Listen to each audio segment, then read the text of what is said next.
How about that diesel wagon? 766 up here in the chili bowl trying to reach that diesel wagon. That way, my friend. Needle Bender 9250. Utah in the diesel wagon, Dennis U73. Man, I just can't get through that diesel wagon this morning. Oh, that 766 got through to this diesel wagon. I waved back, but it's rough and tough in there. Maybe you didn't hear me. This would be so much easier if I had a good signal here, so you can compare it against that little bit of DX I had coming in from the diesel wagon. 091, Super Mobile, Jamaica, standing by. Well, thank you, Jamaica. 091, Mobile, Jamaica, Roger. Now, I'm not sure what you're going to hear on camera, but this Madison sounds, I don't really know how to put it other than to say the audio coming through sounds like it's background to me as compared to the 142 GTL. The 142 has a lot of presence to it, and I don't know why that is. Maybe you'll just be able to notice the difference between the 142 and the tone of this Madison here just by that contact with the diesel wagon there, because I just simply can't come up with anybody else on this radio. Maybe you can just tell from the static level. And if we come over here to this,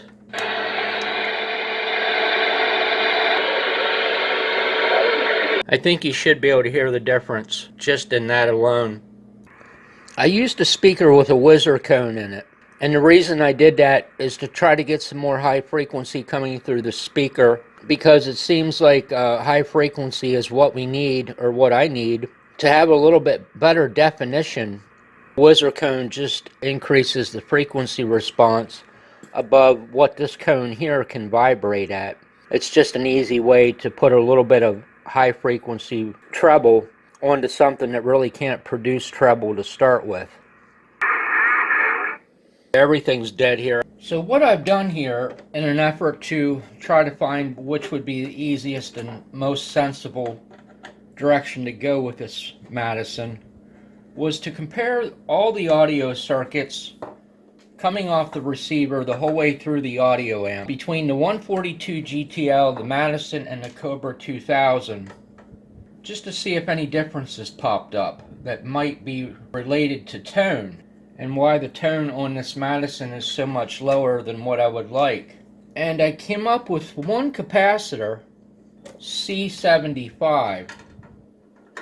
That cap is hanging off the SSB AM amplifier, and then it comes down, goes into another transistor amp out of that, and then it goes into the audio amp. And that C75 is a higher value on the Madison than it is on the 142 and the Cobra 2000.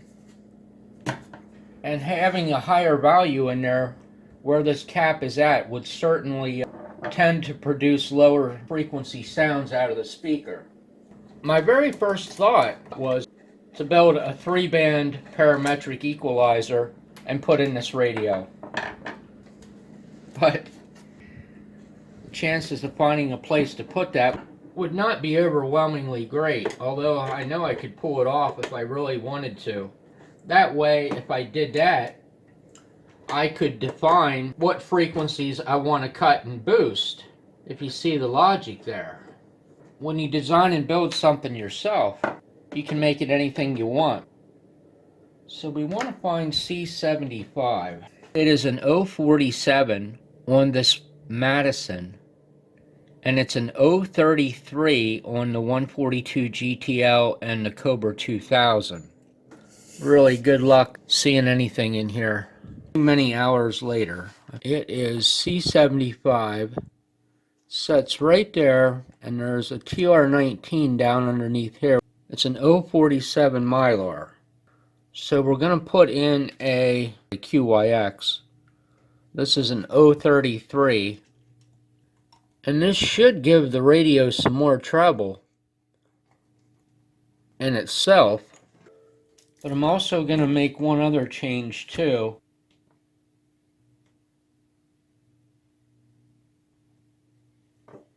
Now, as I always say on these boards, be very, very careful when you solder the stuff back together, because you may not have all the leads in the hole that you think you have in the hole.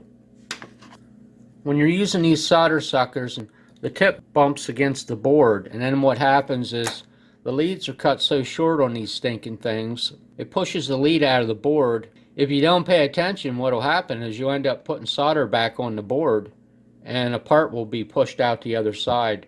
I think you kind of see the implications of that, because then you've just created yourself a problem that might not show up for a long time, and when it does show up, your chances of ever finding it are just pretty much about nothing. Right there's TR19, SSB detector AM AF amp. And right there is that cap that I just changed from an 047 to an 033. Now on the Cobra 2000, what they do is they stick a tone control on here coming off the collector of TR19. Unfortunately, there's nowhere on this Madison to put anything, so I don't really have a lot of choices but to board mount this questionable tone control. This Madison is not a real friendly radio. I mean, there's always some place you can put something on the 142, but this Madison is just kind of all filled up. As a matter of fact, I don't even have any switches or any room on the front to put a scan switch for this DDS VFO.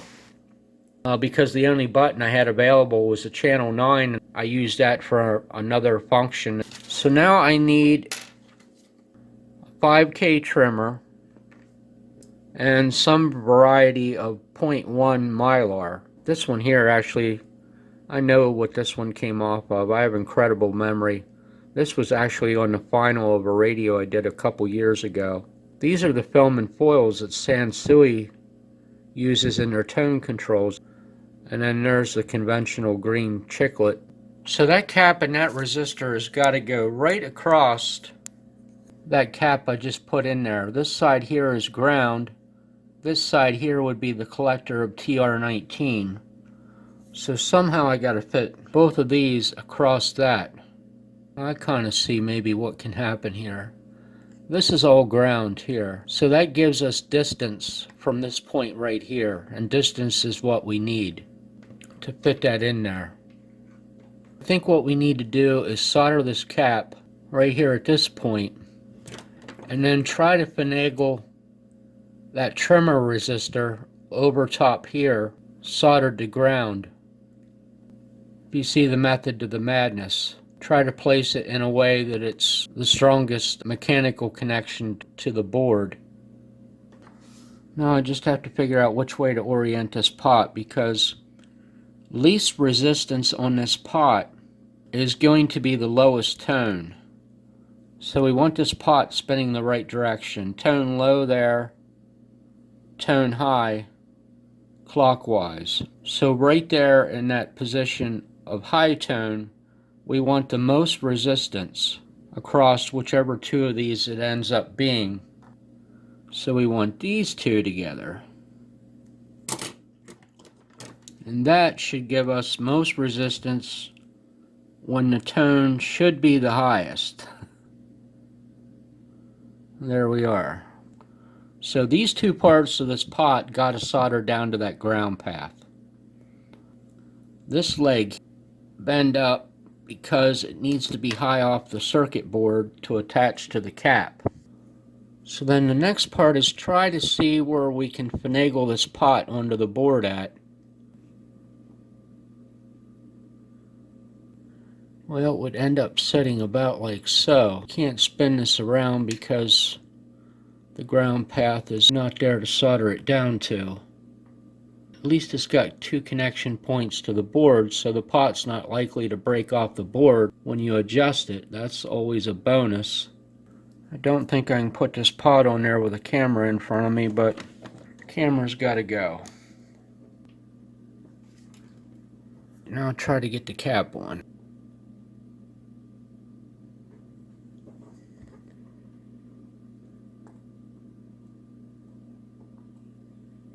Yeah, I got entirely the wrong tip here for this job.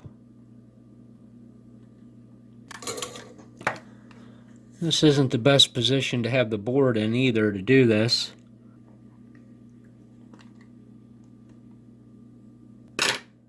There, just like so. These pots are not the greatest to try to mess with.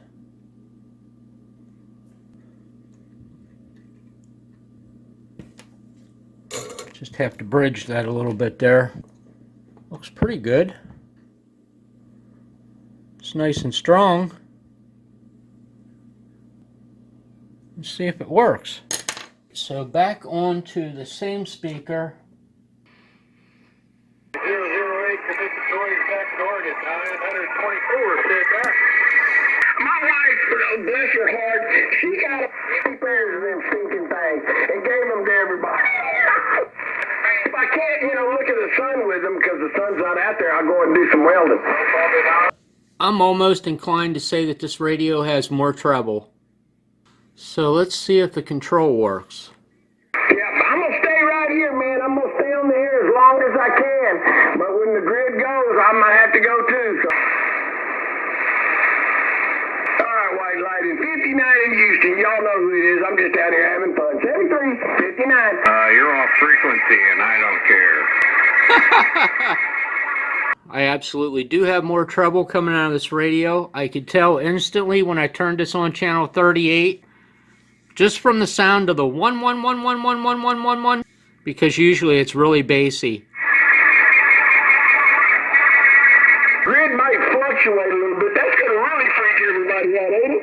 Damn redneck. Now everybody's going to be over-medicating themselves because they've driven 600 miles in one direction to look for a pair of glasses and 800 miles in the other direction to look at something that's going to give them anxiety. Who in the hell would do all that driving just to make their anxiety worse? Just doesn't make good sense to me. And all for what? To go out there and see a cow trying to jump over the moon. Yep, there's the madness. Get all worked up over nothing. Now there's a bunch of other changes that I could make that would affect the tone or the definition of the radio. Listen to it for another week and then kind of go from there. But this was a very worthwhile change. So thanks for watching my video. You have a great day.